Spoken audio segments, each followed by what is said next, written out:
जाइएगा नहीं, ब्रेक के बाद आपको दिखाएंगे दिल्ली में गिरी बर्फ। जी हां, आपने ठीक सुना, ब्रेक के बाद आपको दिखाएंगे दिल्ली में गिरी बर्फ।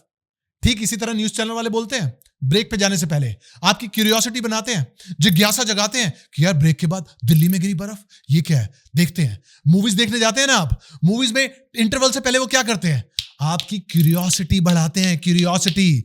तो ऐसे पब्लिक स्पीकर, आपका ये काम है, आपके सुनने वालों की क्यूरियोसिटी बढ़ाना। इन द बिगिनिंग, शुरुआत में ही, तो 15 अगस्त पर या 26 जनवरी पर भाषण देने जा रहे हैं मंच पर, सबका धन्यवाद मंच पे बैठे लोगों का बाद में करना, जनता का धन्यवाद बाद में करना। सबसे पहले क्यूरियोसिटी जगानी है, उनकी जिज्ञासा।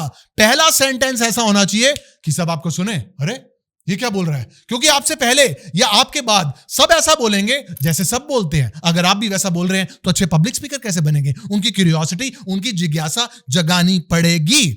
थोड़े समय पहले मैं कहीं बोल रहा था RW की मीटिंग में, तो वहां हम भारत की बात कर रहे थे, वहां मैंने उनसे एक प्रश्न पूछा, क्या हमारा भारतवर्ष, पहला मेरा सेंटेंस यही था, क्या हमारा भारतवर्ष दोबारा सर्वशक्तिमान बन सकता है? अब लोग सोचने लग गए, दोबारा सर्वशक्तिमान बन सकता है? इसका मतलब पहले था, किसी जमाने में हम सुपर पावर थे। हाँ थे, गुप्ता एम्पायर के समय में, हाँ थे, जब चंद्रगुप्त भी थे, उस समय हम सर्वशक्तिमान थे। तो आपको कुछ ऐसा सोचना है, ऐसा करना है। आपका पहला वाक्य, पहला सेंटेंस उनकी क्यूरियोसिटी जगाए, तो उसके 2-3 मिनट बाद उनका सबका धन्यवाद कर सकते हैं, जो मंच पे बैठे हैं, जो ऑडियंस में बैठे हैं। जैसा कि मैंने कहा, सब उनका धन्यवाद कर रहे हैं, आप भी जाके यही करेंगे। तो कैसे आप अलग तरह के पब्लिक स्पीकर हुए, जनता का ध्यान कैसे खींचेंगे?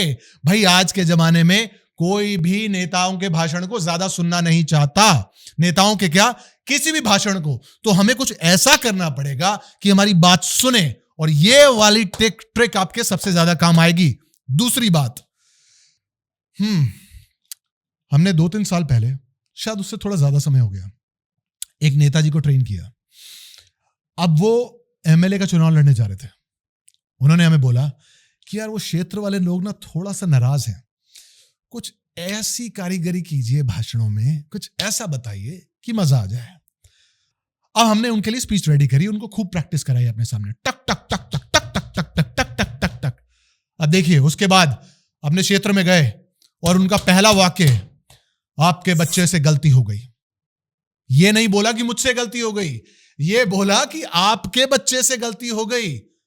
जनता कनेक्टेड, क्योंकि जनता को होप चाहिए।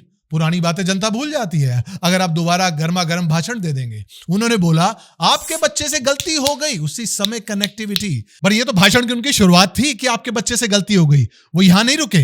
अब अगला सेंटेंस सुनिए, मेरी कहानी शायद किसी और जगह संभव नहीं हो सकती थी, यही एक ऐसा गांव है जहां मुझ जैसे की कहानी संभव हो सकती थी। अगर आपने ऐसा बोल दिया, उसी समय उस क्षेत्र के साथ जुड़ गए, क्योंकि हर किसी को अपने गांव से प्यार है, अपने जिले से प्यार है, अपने शहर से प्यार है। और आपने जाके बोल दिया मेरी कहानी कहीं और संभव नहीं हो सकती थी, केवल और केवल यही संभव हो सकती थी। ये दोनों रामबाण है पब्लिक स्पीकिंग के, क्यूरियोसिटी एंड कनेक्टिविटी। इसकी प्रैक्टिस करनी पड़ेगी, और यह भी याद रखना पड़ेगा, जो आपका सबसे पहला सेंटेंस है वहीं से ध्यान खींचना है। अगर आप भी वैसा ही कर रहे हैं जैसा सब कर रहे हैं, आदरणीय महोदय, मैं आप सबका धन्यवाद देता हूं।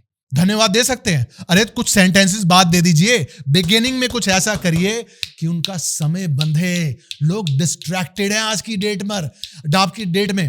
आपको पब्लिक स्पीकिंग अगर अच्छी करनी है ना, अच्छा पब्लिक स्पीकर बनना है, उनका ध्यान खींचना है। सिर्फ खींचना नहीं है, अपने साथ जोड़ के रखना है। यह है असली पब्लिक स्पीकिंग की कला, याद रखिए।